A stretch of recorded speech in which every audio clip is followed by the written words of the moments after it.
तो मूवी का स्टार्ट होता है और हमें गैरी नाम के एक लड़के को दिखाया जाता है जो कि एक स्कूल स्टूडेंट होता है और इसके साथ साथ वो एक पिज्जा डिलीवरी बॉय भी होता है। तभी एक दिन गैरी अपना काम जल्दी खत्म करके अपनी शॉप पर जाता है जहाँ पर वो कैरिन नाम की एक लड़की को देखता है, जिसे देखने के बाद उसे उस लड़की से पहली नजर वाला प्यार हो जाता है। लेकिन वो लड़की फिर वहाँ से चली जाती है और उससे कुछ बोल भी नहीं पाता।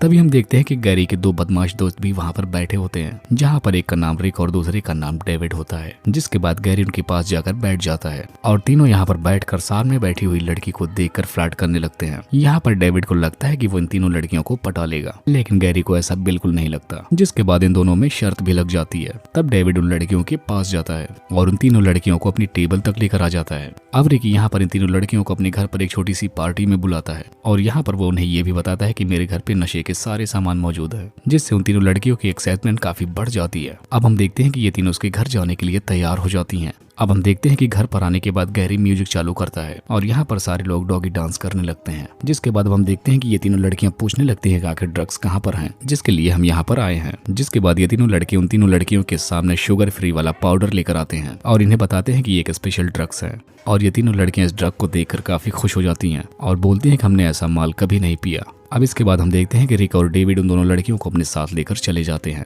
लेकिन यहाँ पर अब सिर्फ गैरी के पास वो मोटी वाली लड़की बची थी। तभी हम देखते हैं कि यहाँ पर गैरी के पेरेंट्स आ जाते हैं और सारे लोग भागने लगते हैं। अब इसके बाद अगले दिन हमें एक विक्टर नाम के लड़के को दिखाया जाता है जो कि क्लास में एक नंगी लड़की को देख रहा होता है। तभी उसके दोस्त वहाँ पर आकर उसका मजाक उड़ाने लगते हैं। तभी यहाँ पर विक्टर कहता है कि मेरा एनाकोंडा तुम सारे लोगों से बहुत बड़ा है। इसके बाद डेविड और गैरी एक स्केल लाकर सबका चेक करते हैं, लेकिन इन्हें पूरे स्कूल में सबसे बड़ा नाक विक्टर का ही मिलता है, जिससे यहाँ पर विक्टर बहुत खुश हो जाता है। अब इसके बाद कैंटीन में हम देखते हैं कि गैरी को वही आइसक्रीम वाली लड़की मिलती है जिसके बारे में वो डेविड से हमेशा पूछता रहता था। तब यहाँ पर डेविड बताता है कि वो नई लड़की है और उसका नाम कैरिन है। अब इसके अगले दिन हम देखते हैं कि गैरी उसका घर ढूंढ लेता है, जिसके बाद वो उसके व्हीकल की हवा निकालकर थोड़ा दूर चला जाता है। अब हम देखते हैं कि जब कैरिन स्कूल जा रही होती है तब वो देखती है कि उसकी बाइक में हवा नहीं है। जिसके बाद गैरी उसे अपनी कार में लिफ्ट देता है और उसे स्कूल छोड़ने के लिए लेकर जाने लगता है। और स्कूल के अंदर जाने से पहले उस लड़की से गैरी पूछता है कि क्या तुम्हारा कोई बॉयफ्रेंड है, जिस पर कैरिन नहीं बोलती है। अब ये सुनने के बाद कैरी इतना खुश होता है कि उसके पैर जमीन पर ही नहीं रहते। अब इसके बाद अगली सीन में हमें दिखाया जाता है कि एक जगह पर एक जोरदार पार्टी हो रही थी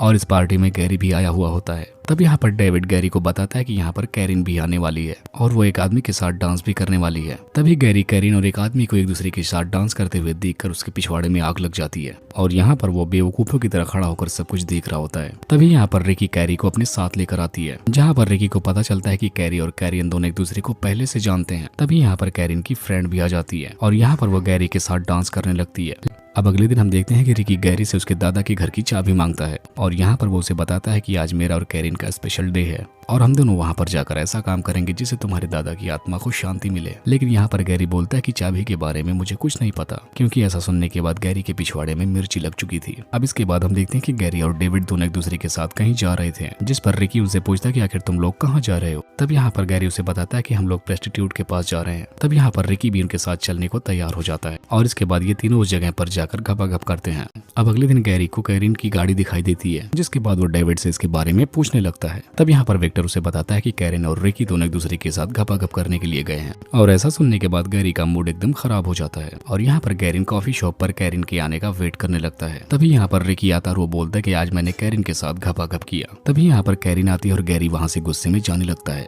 अब अगले दिन गैरी स्कूल की लाइब्रेरी में देखता है कि रिकी और कैरिन दोनों एक दूसरे से लड़ रहे हैं, क्योंकि अब रिकी का मन उससे भर गया था और वो उससे ब्रेकअप करना चाहता था। जिसके बाद कैरिन वहाँ से रोते हुए जाने लगती है। अब इसके बाद हम देखते हैं कि गैरी कैरिन के पास जाता है, जहाँ पर कैरिन उससे बताती है कि अब मेरा और रिकी का भी ब्रेकअप हो गया है और मेरे पेट में उसका बेबी भी है। इसके बाद अब हम देखते हैं कि गैरी रिकी के पास जाता है, जिसके बाद वो उसे पूछता है कि आखिर तुमने कैरिन के साथ ऐसा क्यों किया, जिस पर वो उसे बताता है कि अब हमारा रिलेशन खत्म हो चुका है। और ऐसा सुनने के बाद रिकी और गैरी के बीच में लड़ाई हो जाती है। अब इसके बाद वो कैरिन को डॉक्टर के पास लेकर जाता है और यहाँ पर वो उसका अबॉर्शन करने के लिए $600 का डिमांड करती है। जिसके बाद हम देखते हैं कि गैरी अपनी मॉम के पर्स से कुछ पैसे चुरा लेता है और वो कुछ पैसे अपने कुछ सामानों को बेचकर इकट्ठा करता है। सब कुछ हो जाने के बाद अब वो उसे अपने दादाजी के कमरे पर लेकर आता है, जो कि बहुत लंबे टाइम से खाली पड़ा था और वो कैरिन का काफी अच्छे से ख्याल रखता है। जिसके बाद कैरिन उससे बोलती है कि मेरा बर्थडे आने वाला है। तब यहाँ पर गैरी बोलता है कि मैं सिर्फ तुम्हारा दोस्त ही नहीं हूँ। जिसके बाद यहाँ पर इन दोनों की आत्मा जग जाती है और ये दोनों यहीं पर घपाघप करना शुरू कर देते हैं। जिसके बाद यहाँ पर गैरी कैरिन के लिए एक महंगा गिफ्ट भी ऑर्डर करता है। अब घर आने के बाद वो अपने घर वालों से बोलता है कि मैं एक ट्रिप पर घूमने गया था। अब इसके बाद हम देखते हैं कि कैरिन का बर्थडे आता है और वहाँ पर बहुत सारे लोग आए हुए होते हैं। तब गैरी विक्टर से पूछता है कि आखिर कैरिन कहाँ पर है। तब वो बताता है कि शायद वो किचन में गई है। वहाँ पहुंचने के बाद गैरी अलग ही लेवल की बकचोदी देखने लगता है। यहाँ पर वो देखता है कि वो फिर से रिकी के साथ लगी पड़ी थी। अब कैरिन भी यहाँ पर उसे देख लेती है, लेकिन यहाँ पर गैरी अपना टूटा हुआ दिल लेकर वहाँ से जाने लगता है। और इसी को दिखाते हुए इस मूवी का यहीं पर एंड हो जाता है।